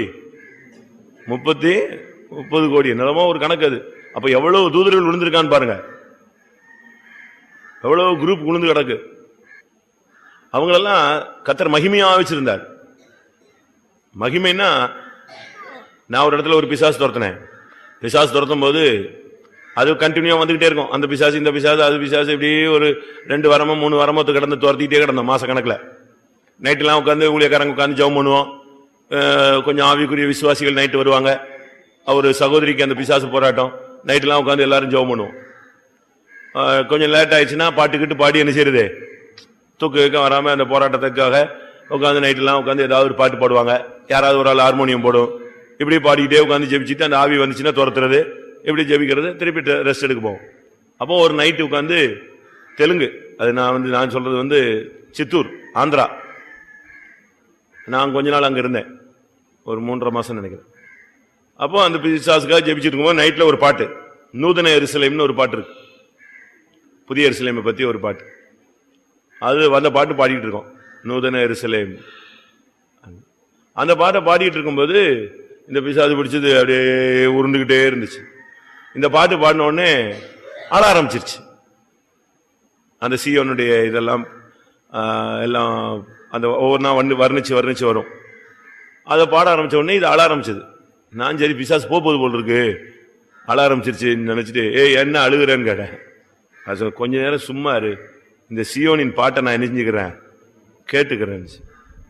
நான் அன்னைக்கு விட்டுட்டேன். அது சொல்லுது, நாங்க மிஸ் பண்ணிட்டோம், அது உங்களுக்கு என்ன செஞ்சிருச்சு கிடைச்சிருச்சு. அப்படியே மணிக்கணக்கா அழுகுது, மிஸ் பண்ணிட்டோம். அந்த ஆவி பாருங்க எப்படி இருக்குன்னு பாருங்களேன். சியோனுடைய அந்த மகிமையை அந்த பாட்டுல பாட பாட பாட பாட அது அழுது கத்துது. போச்சே, அந்த மகிமையான இடத்தை நெஞ்சிட்டோம், விட்டுட்டோமே. அதுல ஒரு வார்த்தை வரும், பட்டணத்துடைய அஸ்திபார கற்கள் ஊழியர்களேன்னு வரும். பட்டணமும் யொக்க பொன்னாதிலும் கிறிஸ்துனி அப்போஸ்தலன். அந்த வரி வந்த உடனே நீங்க தான் அப்படிங்குது. யாரை பார்த்து? நம்மளை பார்த்து, ஊழியக்காரங்களை பார்த்து சொல்லு, அது நீங்க தான். பட்டணத்துக்கு அஸ்திபார கற்கள் யாரு? அப்போஸ்தல தீர்க்கதரிசிகள். எப்படி இருக்கும் பாத்தீங்களா? அப்பதான் நான் கேட்டேன், நீ இவ்வளவு நேரம் அங்காளா பரமேஸ்வரின் கதை சொல்லிட்டு இருந்த, இப்ப என்ன தூதன் கதையை சொல்றேன். அது இங்க உள்ள பேரு, நான் கேரும் அப்படின்னு. எப்படி இருக்கும் அது சொல்லுது. நான் சொன்னேன், இவ்வளவு நேரம் அங்காள பரமேஸ்வரி ஆதிசக்தி பராசக்தின்னு இருந்த, இப்ப என்னவோ சீயோன்னு எருசலேம்ங்கிறேன். அது இங்க உள்ள பேரு, என்னுடைய ஒரிஜினல் பேரை சொல்றேன், நான் கேரூப் அப்படின்னுச்சு. எப்படி இருக்கும்? ஆடிவிட்டான் என் கூட வந்த விசுவாசிலாம். அது சொல்லுது, இங்க உள்ள லோக்கல் பேர்ல நாங்க என்ன செய்யறோம், ஒவ்வொரு தேசத்துக்கும் ஒவ்வொரு பேர்ல சுத்துவோம். ஆனா என்னுடைய ஒரிஜினல் பேர் என்னது? நான் கேருப் கூட்டத்தை சேர்ந்த உள்ள ஆளுனா. இருக்கா கேருப்பு? எசேக்கியேல் இருக்கு. நீ காப்பாற்றுகிறதுக்காக அபிஷேகம் பண்ணப்பட்ட கேருப், நீ விழுந்து போனாயே. எசேக்கியேல் 20 கேருப் இதான். உன் மினுக்கினால் உன் ஞானத்தை கெடுத்தாய். அடுத்த பக்கத்துல பாருங்க, 2வது வசனமா, அடுத்த பக்கம். உன் மினுக்கினால், அதனாலதான் மினுக்க கூடாதுன்னு சொல்றான். மினுக்காத. நான் ஒரு வீட்டுக்கு போனேன், அவங்க சொன்னாங்க எங்க பிள்ளைங்க படிப்பு ரொம்ப கம்மியா இருக்குன்னு. நான் உடனே சொன்னேன் மினுக்கி இருப்பான்னு. மினுக்கினால் எது போயிடும்? ஞானம் போயிடும். நீ மினுக்க ஆரம்பிச்சிட்டீங்க, உங்க பிள்ளைகளை நீங்க மினுக்க வச்சீங்கன்னா அது மினுக்கத்தான் ட்ரை பண்ணும். காலையில் எழுந்திரிச்சு அதுக்குத்தான் டைமை ஸ்பெண்ட் பண்ணுமே தவிர புஸ்தகத்துக்கு நிச்சயாது டைமை ஸ்பெண்ட் பண்ணாது. 1 மணி நேரம் குளிக்கும், 3 மணி நேரம் ரெடி ஆகும், அப்படி ஆயிடும். திருப்பி நீங்க அவ்வளவுதான். நீங்க எதுக்கு தான் ட்ரைனிங் கொடுத்துருக்கீங்க? அதுக்கு தானே வாங்கி கொடுத்துருக்கீங்க. Fair and Lovely, face to face, shampoo, இருக்கிற மேக்கப் எல்லாம் வாங்கி கொடுத்து வச்சிருக்கீங்களா பேரண்ட்ஸ்? பிறந்தது நீங்க எல்லாம் பெண்டிகாஸ்ட், நீங்க ஒன்னும் யூஸ் பண்றது இல்ல. ஆனா பிள்ளைகளை எப்படி யூஸ் பண்றீங்க? இதெல்லாம் வாங்கி கொடுத்து மேக்கப் சாதனங்கள்லாம் வாங்கி வச்சு, அது கூட்டத்துக்கு வந்தாலும் ஹேண்ட்பேக்ல ஒரு சைட்ல, பர்ஸ்ல ஒரு சைட்ல என்ன இருக்கு? பவுடர் இருக்கு, எல்லாமே இருக்கு. இதுதான் இப்ப பெண்டிகாஸ்ட். நவீன பெண்டிகாஸ்ட் எப்படி இருக்கு? இப்படிதான் வளர்க்கிறோம் பிள்ளைகளை. நம்ம தான் கெடுக்கிறோம். தூதர்களுடைய புத்தீனம் பெருமை. மினுக்கினால் உன் ஞானத்தை நீ கெடுத்தாய். அதான் தூதர்களுடைய புத்தீனம். யோபு 42:8. இங்கே யோபுனுடைய நண்பர்களுடைய புத்தீனம், ஃப்ரெண்ட்ஸோட புத்தீனம். ஃப்ரெண்ட்ஸோட புத்தீனம் என்ன தெரியுமா? நிதானமாய் பேசுறது இல்ல. நம்முடைய பேச்சுல எப்பவுமே எப்படி இருக்கணும்? நிதானம் இருக்கணும், தவறவே கூடாது. நிதானம் தவறி படபடன்னு ஏதாவது ஒண்ணு பேசிடக்கூடாது. அந்த துக்கத்துல பேசுறது, அவசரத்துல பேசுறது, கோபத்துல பேசுறது, ஷார்ட் டெம்பர்ல பேசுறது, என்ன பேசணும்? நிதானமா பேசுங்க. ஒரு சிலருக்குலாம் என்ன செய்ய, கை கால்லாம் உதறும், படபடன்னு பேசிடுவாங்க. நீங்க எந்த காரியம் பேசினாலும் நீங்க நிதானமா பேசணும். உங்களுக்குள்ளேயே ஒரு செல்ஃப் பிரேக் என்ன செய்யணும்? இருக்கணும். உங்களை நீங்க கட்டுப்படுத்தக்கூடிய ஒரு கிருபை என்ன செஞ்சிருக்கணும்? வச்சிருக்கணும். என்னதான் வந்தாலும் உங்களுடைய வேகத்தை உங்களால என்ன செய்ய முடியணும்? இப்போ ஒரு வண்டியில நீங்க எவ்வளவோ ஸ்பீட்ல போறீங்க, ஆனா அந்த வண்டியில உங்களுக்கு அந்த வண்டியை கண்ட்ரோல் பண்ணி பிரேக் அடிச்சு நிப்பாட்டக்கூடிய சக்தி என்ன செய்யணும்? இருக்கணும். இல்லைன்னா நேரம் போய் முட்டி தான் என்ன செய்யணும்? சாவணும். அப்படி வேஸ்ட். உங்களுக்கு ஒரு நிதானம் இருக்கணும். கண்ட்ரோலிங் பவர் உங்களுக்குள்ளே என்ன செய்யணும்? வச்சிருக்கணும். ஒரு சிலர்லாம் பாருங்க, ரொம்ப கேர்ஃபுல்லா பேசுறாங்க, வார்த்தை என்ன செய்யறது இல்ல, விடுறதே கிடையாது, ரொம்ப நிதானமா பேசுவாங்க. நமக்கு அந்த கிருபை இருக்கா? யோபுனுடைய ஃப்ரெண்ட்ஸினுடைய 2 புத்தீனமான செயல். ஒன்று, நிதானமாய் பேசவில்லை, இஷ்டத்துக்கு பேசுறது. ஒரு சிலர்லாம் பேச, அதாவது ரொம்ப நல்லா இருப்பாங்க, இவங்க கண்ட்ரோல் போயிடுச்சுன்னு வச்சுக்கோங்க, அவங்க பேசுறது அவங்களுக்கு என்ன செய்யாது, அது பாட்டுக்கு எவ்வளவு என்னெல்லாமோ பேசிவிடுவாங்க. திருப்பி உட்காந்து நீ அழுது, திருப்பி அடுத்த சுத்தி போய் மன்னிப்பு கேட்டு காலில் விழுந்தா என்ன பிரயோஜனம்? உன்னே நீ கண்ட்ரோல் பண்ணு. தீர்க்கதரிசிகளின் ஆவி தீர்க்கதரிசிகளுக்கு அடங்கி இருக்கிறது. அப்ப தீர்க்க தரிசனத்தின் ஆவியே தீர்க்கதரிசிக்கு அடங்கி இருக்குன்னா, உனக்குள்ள இருக்கிற கோபத்தை உன்னால என்ன செய்யணும்? கண்ட்ரோல் பண்ண முடியணும். உன்னுடைய வேகத்தை நீ கண்ட்ரோல் பண்ணணும். இப்ப உள்ள வண்டிகள்லாம் நீங்க பாத்தீங்கன்னா ஹை ஸ்பீட் இன்ஜின், எல்லாமே சிசி என்னது கூடுனது. ஆனா அதே லெவல்ல எதை அப்ளை பண்றான்? பிரேக் சிஸ்டத்தையும் அப்ளை பண்றான். இல்லன்னு சொன்னா இந்த வண்டிகளுக்கு இருக்கிற ஸ்பீடுக்கு ஒருத்தம் கூட என்ன செய்ய முடியாது, உயிரோட இருக்க முடியாது. அப்படி நினைக்கிறதுக்குள்ள போகும். நீங்க அப்படி பேசிட்டு திரும்புறதுக்குள்ள வண்டி எங்க போயிடும்? நம்ம ஓட்டுற வண்டியை நம்ம கண்ட்ரோல்ல இருக்காது, அவ்வளவு ஃபாஸ்ட். ஆனா அதுக்கு ஏற்ற மாதிரி அவன் பிரேக் சிஸ்டத்தை அப்ளை பண்றான். அதுக்கு பிறகுதான் கவர்மெண்ட் இதுக்கு பெர்மிட்டே என்ன செய்யறான்? கொடுக்கறான். அப்படி இருக்கும்போது நமக்கு ஒரு கண்ட்ரோலிங் பவர் இருக்கணும். நிதானமா பேசணும். நம்ம என்ன பேசினாலும் மனுஷன் பேசும் ஒவ்வொரு வீணான வார்த்தைக்கும் என்ன உண்டு? அவன் கணக்கு ஒப்புவிக்கணும். சொற்களின் மிகுதியில் பாவம் இல்லாமல் போகாது. நம்ம பேசுற ஒவ்வொரு வார்த்தையும் அப்படியே டிட்டவா கணக்குல வந்துடும். நான் கூட முந்தி யோசிப்பேன், இது எப்படி கணக்குல வரும்? எங்கேயோ பேசுறான், யூரோப்ல ஒருத்தன் பேசுறான், கோடிக்கணக்கான பேர் காட்டுக்குள்ள கிடக்குறான், என்னெல்லாமோ பேசுறான். இப்ப பாருங்க, சும்மா சாதாரண ஐபாட்ல எவ்வளோ கண்ட்ரோலிங் என்ன செஞ்சிருச்சு, வந்துருச்சு. நான் அப்படிதான் நினைக்கிறேன். மேல போனா அது வாட்டுக்கு வச்சிருப்பாரு போல் இருக்கு. நியாய தீர்ப்புல ஒரு சீடி எடுத்து சொல்லிவிட்டா போதும், அவன் ஹிஸ்டரியே ஓடும் போல் இருக்கு. அது வாட்டுக்கு வரும், நல்லது தீர்த்தது எல்லாம் வந்துடும். நம்ம வார்த்தைகள்லாம் எப்படி இருக்கு? நிதானமா பேசுறீங்களா? பேரண்ட்ஸ் ஆன பிறகு, அதாவது வாலிப பிள்ளைகளா இருக்கும் பொழுதே, பையங்களா இருக்கும் பொழுதே உங்களை கண்ட்ரோல் பவர்ல கொண்டு வரணும். விவாகம் ஆன பிறகு இன்னும் என்ன செய்யணும்? கண்ட்ரோல் அதிகமா கொண்டு வரணும். தாயான பிறகு, தகப்பனான பிறகு இன்னும் கண்ட்ரோல் பவர் என்ன செய்யணும்? கூடணும். இன்னும் வயசு கூடி வரும்போது இன்னும் மெச்சூரிட்டி ஆகி இன்னும் என்ன செய்யணும்? பிரேக்கு. சில வண்டி அடிச்சா இங்க இருந்து நம்ம காலை தாண்டி போய் இடிச்சு அவனை சாவடிச்சு தான் நிற்கும், பிரேக் அடிச்சா. சில வண்டி கொஞ்ச நேரம் இழுத்துக்கிட்டு போவோம், சில வண்டி லெப்ட் போகும், இல்லைன்னா ரைட் இழுத்துட்டு போவோம். சில வண்டி தான் அடிச்சா அந்த இடத்துல நிச்சயம். நீங்க எப்படி, உங்க வார்த்தைகள்லாம் எப்படி இருக்கு சொல்லுங்க? நிதானமா பேசுறீங்களா? நிதானமா பேசலன்னா நம்ம பேசுறதெல்லாம் என்னது? புத்தியினமான பேச்சாக தேவனுடைய கணக்குல. ரெண்டாவது, அந்த இடத்துல கர்த்தர் புத்தியினமான்னு சொன்ன வார்த்தைக்கு காரணம் என்னன்னா, இவங்க 3 பேரும் சேர்ந்து யோபுவ பைத்தியக்காரன் ஆகிட்டானுங்க. அவனை குழப்பி விட்டதே யார்தான்? அவனே 10 பிள்ளை செத்து, 10 பிள்ளைகள் ஒரே நேரத்தில் செத்து, 10 பிள்ளைகளையும் ஒரே நேரத்தில் அடக்கம் பண்ணிட்டு நொந்து வெந்து போய் இருக்கும்போது இவங்க அவனை போட்டு குழப்பி எடுத்துட்டானு. அப்படி செய்யவே கூடாது. ஒரு ஃப்ரெண்ட்ஸ் சொன்னா ஒருத்தனை என்கரேஜ் பண்ணணும், ஒருத்தனை என்ன செய்யக்கூடாது? டிஸ்கரேஜே பண்ணக்கூடாது. ஆபத்துக்கு உதவணும். நீ போய் ஒருத்தனை தூக்கி தான் உடனே தவிர, இவங்க எல்லாம் பேசி பேசி பேசி அவனை டென்ஷன் ஆக்க, இவன் பதிலுக்கு என்ன செய்ய ஆரம்பிச்சிட்டான்? இவன் பேச, அது இன்னும் ஒரு நாடகம் மாதிரி ஆயிப்போச்சு. ஒருத்தன் சொல்லுவான், நீ சரியில்லை, நீ ஏதோ அநியாயம் பண்ணிட்ட, அதனாலதான் உனக்கு இப்படிப்பட்ட பாதம் வந்துச்சு. இப்ப யோபு என்ன சொல்லுவான்? என்னுடைய நேர்மையை கர்த்தர் தராசுல வச்சு என்ன செய்யட்டும்? நிறுத்து பார்க்கட்டும். ஆண்டவர் என்னுடைய உத்தமத்தை நிறுத்து பார்க்கட்டும் அப்படிமா.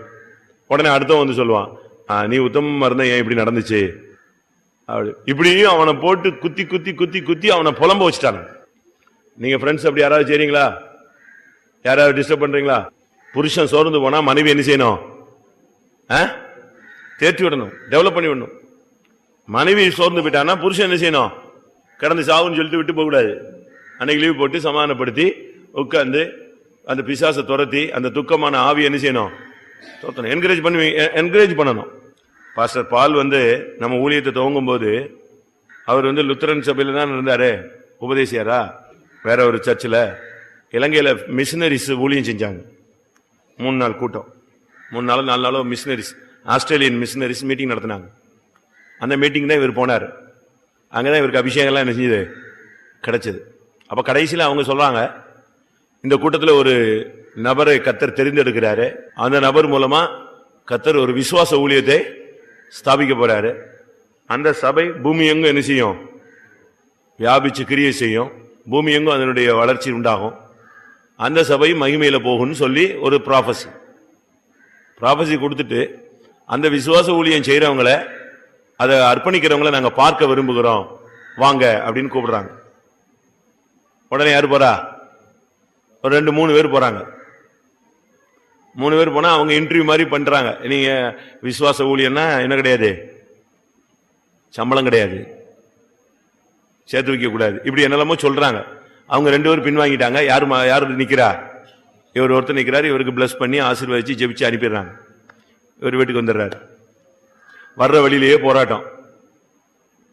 விசுவாச ஊழியமா இது எப்படி செய்யறது? ஒண்ணுமே இல்லாம எப்படி நிக்க முடியும்?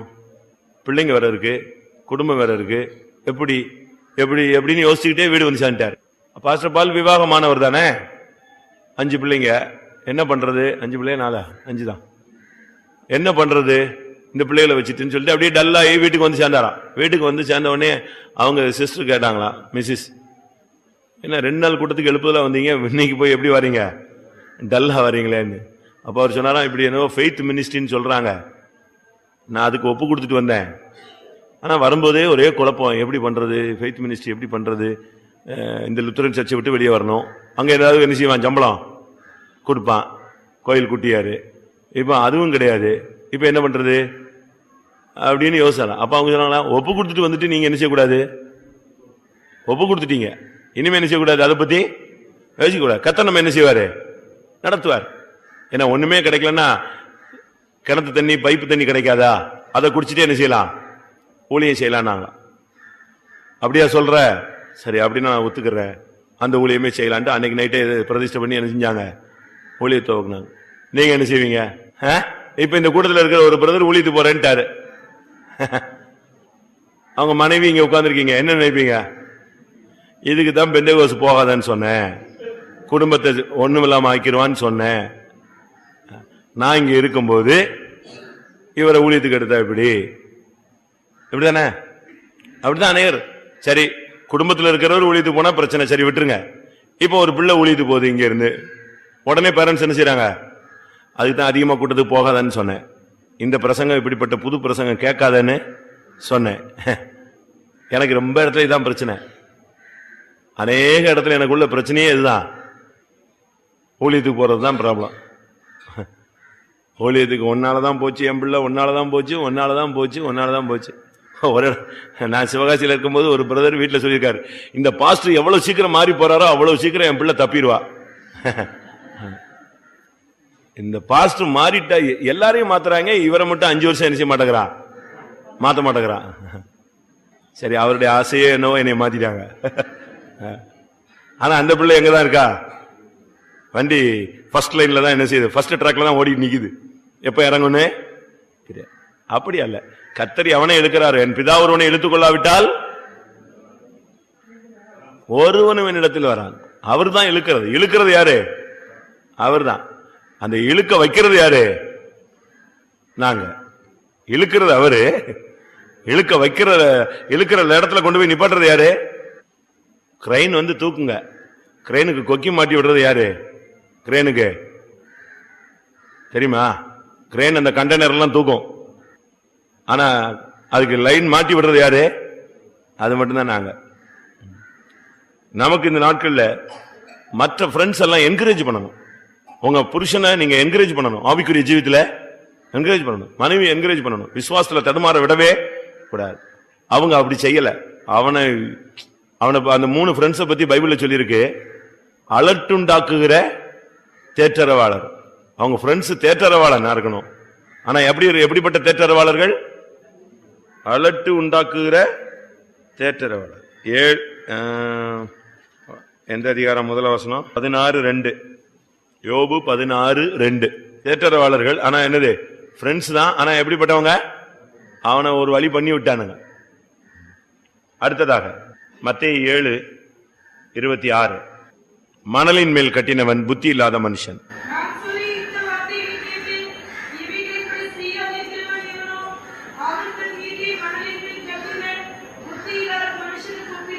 நம்முடைய ஜீவியத்தை நான் உலகத்துல கட்டக்கூடாது, கண்மலையாகிய கிறிஸ்துவின் மேலதான் கட்டணும், மணலின் மேல கட்டக்கூடாது.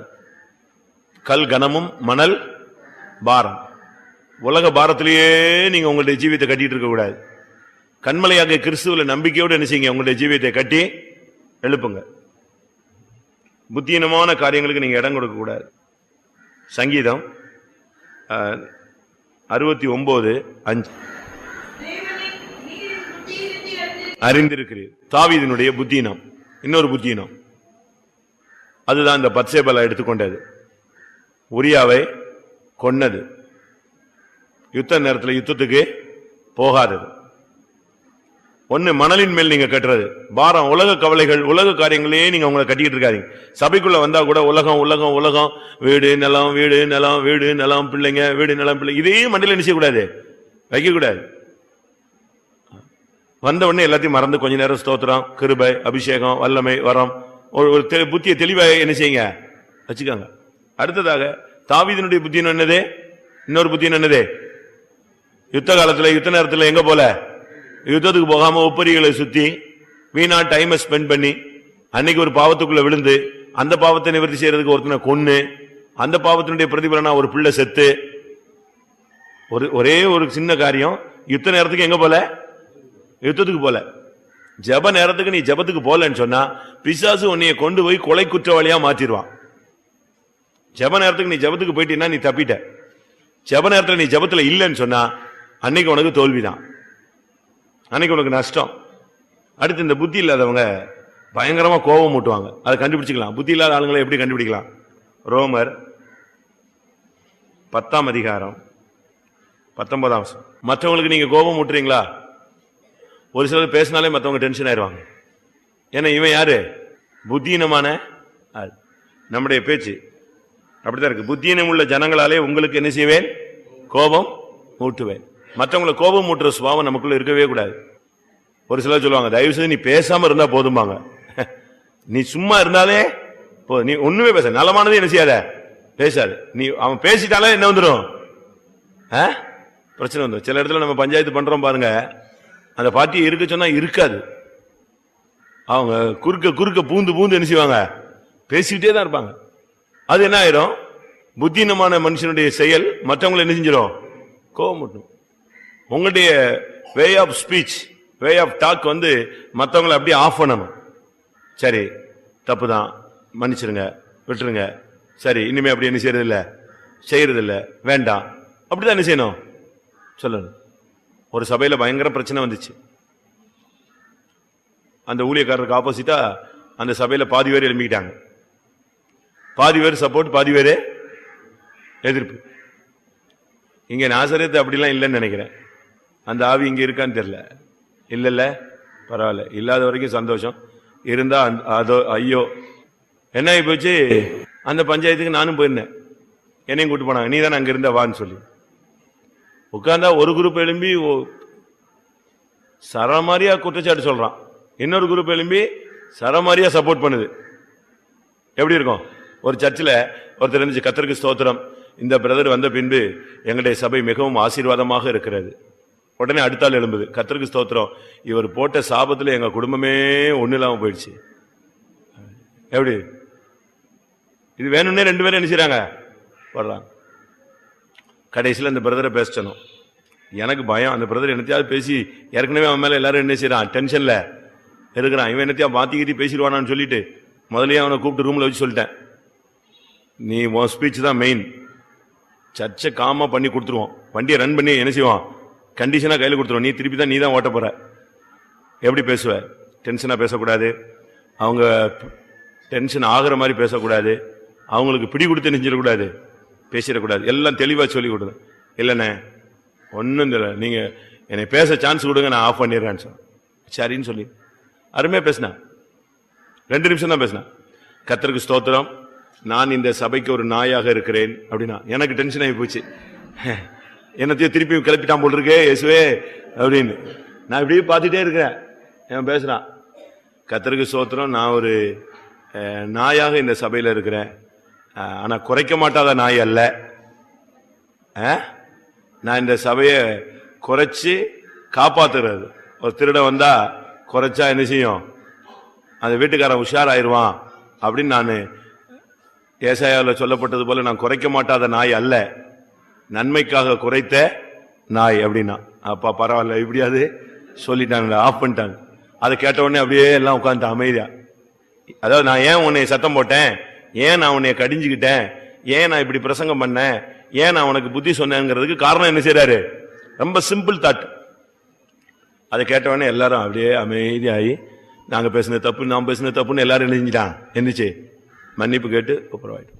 நம்முடைய பேச்சு மாத்தணும், வே ஆஃப் டாக்க மாத்தணும். நம்ம பேசி பேசி மத்தவன் எல்லாம் நெஞ்சிடக்கூடாது.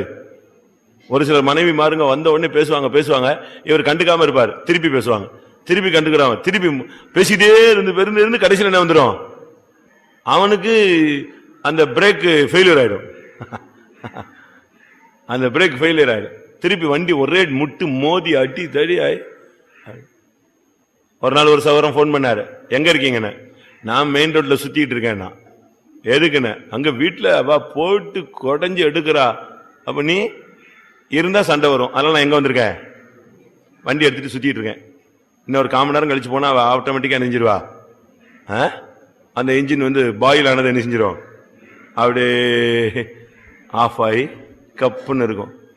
இன்னும் 1/4 மணி நேரம் நான் லேட் பண்ணேன்னா எனக்கு போன் வரும், வீட்டுக்கு வாங்க எங்க போயிட்டீங்கன்னு. ஒரு 2 போன் அட்டன் பண்ணாம இருந்தா அது பிறகு போன் வர்ற சரம் மாதிரியா வரும். அது பிறகு மெல்ல போய் எங்க உட்காந்துக்கலாம்.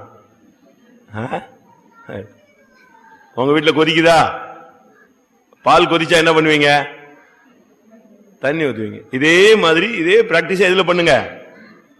வீட்டுல பிரச்சனைகள் வரும்போது என்ன செய்யுங்க? சோத்திரம் சோத்திரம் சோத்திரம் சோத்திரம் என்ன செய்யுங்க? ஆஃப் பண்ணுங்க. நீங்களே என்ன செய்ய வச்சிடாதீங்க, கொதிக்க வச்சிடாதீங்க. 2 தீமோத்தேயு 2ஆம் அதிகாரம் 23 புத்தியினமும் அயுக்தமான தர்க்கங்கள் என்ன உண்டாக்கிடும்? சண்டையை பிறப்பிக்கும். நீங்க ப்ராப்ளம் கிரியேட்டரா இருக்கக்கூடாது, ப்ராப்ளத்தை சால்வ் பண்றவங்களா இருக்கணும். 2 கொரிந்தியர் 12:11 2 கொரிந்தியர் 12:11 நம்ம ஜெபிக்கலாம். 2 கொரிந்தியர் 12:11 மேன்மை பாராட்டி நான் யாரா மாறிட்டேன்? இது பவுலுடைய புத்தியினம், ஒரு பெரிய பிரதான அப்போஸ்தலனுடைய புத்தியினம் சொல்றாரு. நான் என்ன செஞ்சிட்டேன்? மேன்மை பாராட்டி. நம்ம மேன்மை பாராட்டுறதுக்கு நமக்கு என்ன இருக்கு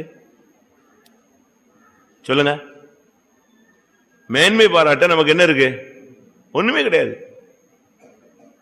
சிலுவையை குறித்தே அல்லாமல் மேன்மை பாராட்ட எனக்கு வேற ஒன்றுமே கிடையாது. அதே பவுலே இப்ப சொல்றாரு, நான் மேன்மை பாராட்டி யாரா மாறிட்டேன்? புத்தினமாய் மாறிட்டேன். ஒரு இடத்துல டென்ஷன்ல சொல்றாரு, நான் மகா பிரதான அப்போஸ்தலன் கொஞ்சமும் என்ன செஞ்சல, குறைஞ்சவன் அல்ல. அப்படி சொல்லலாமா? சொல்லிட்டாரு. லைஃப் இருந்துச்சு சொல்லிட்டாரு. நம்ம அப்படிதான் சில நேரத்தில் சொல்லிடுறோம். அப்படி சொல்லக்கூடாது. மேன்மை பாராட்டுறது நமக்கு ஒண்ணுமே இல்லை. மேன்மை பாராட்ட என்ன இருக்கு? என்ன இருக்கு? நம்ம ஆண்டவருடைய சிருஷ்டிப்பு. அவர் இப்ப நினைச்சா நமக்கு ஃபீஸ் உருவிட்டாருன்னா என்னது? புரியுதா? இப்ப ஃபீஸ் உருவிட்டாருன்னா நம்ம எல்லாரும் என்னது? ஜீரோ, ஒண்ணுமே கிடையாது. செயலற்று போனவங்க. நம்ம கை கால் எல்லாம் ரொம்ப ஆக்ஷனா இருக்குங்க. ஒரு செகண்ட் கோமால கொண்டு போயிட்டாருன்னா அவ்வளவுதான். அப்படிதான் கிடக்கணும். கோமா ஸ்டேஜ் முடிஞ்சு போச்சு. ஒண்ணுமே பண்ண முடியாது. ஃபீஸ் வச்சு ஃபீஸ் வேற யார்ட்ட இருக்கு? கேரியரு அங்க வச்சிருக்காரு. மேன்மை பாராட்டி நான் புத்தி நான் அவரே சொல்றாரு, நான் என்ன மேன்மை பாராட்டபடி இருக்கு, எனக்கு என்ன இருக்கு? ஒரு முள்ளு குத்திக்கிட்டு இருக்கு. அப்ப இந்த மேன்மை பாராட்டினாலதான் எது வந்துச்சுன்னு சொல்றாரு? மேன்மை பாராட்டினால எனக்கு ஒரு வியாதி வந்துருச்சுங்கிறாரு. அப்ப வியாதி பெருமையில கூட என்ன செய்யும்? வரும். சரிதானா? வாசிங்க அதுக்கு மேல.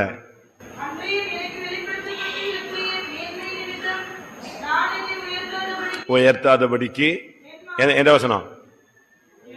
7ஆம் வசனம். 2 கொரிந்தியர் 11:12-7. பாத்தீங்களா? ஆனாலும் மேன்மை பாராட்டுறதை விட முடியலையே. கொஞ்ச நேரம் தாழ்த்துவோம். நான் கொஞ்சம் பொறுத்து பவுலுடைய குறைகளை பேசுறேன். நம்ம டைம் இருக்கு. கொஞ்ச நேரம் நம்ம ஆண்டோடைய சன்னிதானத்துல புத்தியினமான காரியங்களுக்காக மன்னிப்பு கேட்கும். இதுதான் கடைசி சுத்திரிப்பு கூட்டம். நைட் சுத்திரிப்பு சான்ஸ், நோ சான்ஸ். ஃபுல்லா அபிஷேகம் தான். 6-9 3 hours 180 நிமிஷம். எதுதான்? ஃபுல்லா ஆவிக்குள்ள ஆகிறது தான். அவரு சரியான ஒரு ரிலீஃப். இன்னும் இது போக ஏதாவது குப்பைகள் இருந்தா அக்னியில சுட்டரிக்கப்பட வேண்டிய நேரம் நைட்டு. மற்றபடி நைட்ல தோத்திரம் பண்ணிட்டு எழுமிட்டு அறிக்கையெல்லாம் சான்ஸ் கொடுப்பாரா பாஸ்டர் என்னன்னு தெரியாது. போகும்போது சொல்லிட்டு போயிட்டாரு, இதான் லாஸ்ட்ன்னு சொல்லிடு, முடிஞ்சது. சாயங்காலம் ஒரே காத்திருப்பு கூட்டமா நம்ம ஆவிக்குள்ள கொண்டு போய் அவங்களுக்கு ஒரு லெவல் கிளியரா வருஷ கணேசில அக்கௌண்ட் இணைஞ்சிடணும். சுத்தமா க்ளோஸ், நில் பேலன்ஸ் க்ளோஸ் பண்ணிட்டு தான் அங்க போய் என்ன செய்யணும்? நிப்பாட்டணும். சாயங்காலம் ஓட்டு உட்காந்துக்கிட்டு திருப்பியும் அந்த குப்பை இந்த குப்பைன்னு எடுக்க வேண்டாம். ஏதோ க்ளோஸ் பண்ணிடு. வீட்டை பெருக்க வேண்டியெல்லாம் இன்னைக்கு இப்ப காலையில நெஞ்சிருங்க. பெருக்கிரு. சாயங்காலம் ஜோடிக்கிற வேலை மட்டும்தான். இப்ப எல்லாத்தையும் கிளியர் பண்ணிடணும் ஃபுல்லா. கொஞ்ச நேரம் தாழ்த்தி ஒப்பு கொடுக்கலாமா? கண்ணமுடி முழங்கால் படிட்டு ஆண்டோடைய சமூகத்தில், கர்த்தாவே என்னுடைய புத்தியினங்களை நான் உணர்கிறேன். பழைய கதைகளை பேசி ஆரோனை போல மிரியாமை போல புத்தியினமாய் நான் செயல்பட்டிருக்கிறேன். சில காரியங்களை நான் துணிஞ்சு செஞ்சிருக்கிறேன். அது மகா புத்தியினமான காரியம். ஆண்டவரே, உம்முடைய கிரியைகளுக்காக, உம்முடைய வார்த்தைக்காக, உம்முடைய ஆலோசனைக்காக நான் காத்திருக்கவில்லை. தயவா என்னை மன்னியும் ஆண்டவரே. பலி செலுத்தி காணிக்கை செலுத்தி செய்ய வேண்டிய காரியங்களை நான் காணிக்கை செலுத்தாமலே செய்தேன். அதை எனக்கு மன்னியும் ஆண்டவரே. எனக்குள்ள இருக்கிற பெருமை, அது புத்தியினம், தூதர்களுடைய புத்தியினத்துக்கு நான் இடம் கொடுத்துட்டேன் ஆண்டவரே. நான் சில நேரங்களில் நான் புத்தி இல்லாமல் நிதானம் இல்லாமல் பேசிவிட்டேன் ஆண்டவரே. மற்றவர்களை நான் டிஸ்கரேஜ் பண்ணிட்டேன் சுவாமி, அதீரியப்படுத்திட்டேங்க. தாவே என்னை மன்னியும் ஆண்டவரே. ஜெப நேரத்தில் ஜெபத்துக்கு போகாம பாவத்துக்கு இடம் கொடுத்தேன் ஆண்டவரே. தேவரீர் என்னை மன்னியும். உலக கவலைகளிலே போய் என்னை கட்டி வைத்துக் கொண்டேன். நான் கண்மலையில என்னுடைய அஸ்திவாரத்தை போடாமல் உலக காரியங்களை நான் அஸ்திவாரம் போட்டு விட்டேன் ஆண்டவரே. மற்றவர்களுக்கு நான் கோபம் மூட்டி இருக்கிறேன் சுவாமி.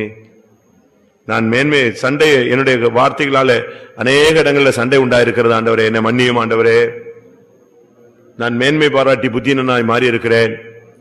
தயவா என்னை மன்னியும். எல்லாரும் வாயத்திலிருந்து கேட்கலாம், சொல்லலாம், அறிக்கையிடலாம். அல்லேலூயா, அல்லேலூயா, அல்லேலூயா, அல்லேலூயா, அல்லேலூயா. இந்த 10 விதமான புத்தியினம் இருந்தால் கர்த்தருடைய சமூகத்தில் நாம் நம்மை தாழ்த்தி ஒப்பு கொடுப்போம். என்னைக்கோ நடந்த சம்பவத்தை பேசி குற்றவாளிகளாய் மாறினது, துணிந்து பல காரியங்களில் தலையிட்டது,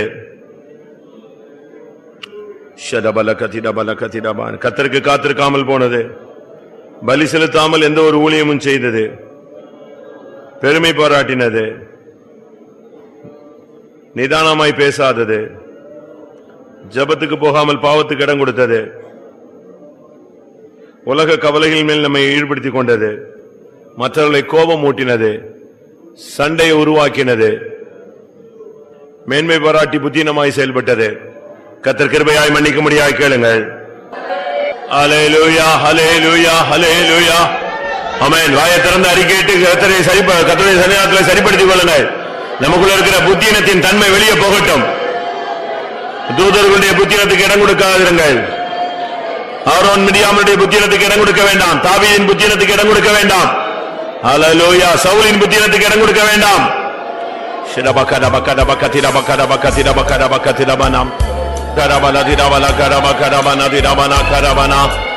ஸ்தோத்திரம், ஸ்தோத்திரம், ஸ்தோத்திரம், ஸ்தோத்திரம். ஆண்டவரே, ஆண்டவரே, ஆண்டவரே. ஓ ரபா லபாரி அலபா ரபா லபாரி அலபா கரபா கதரா.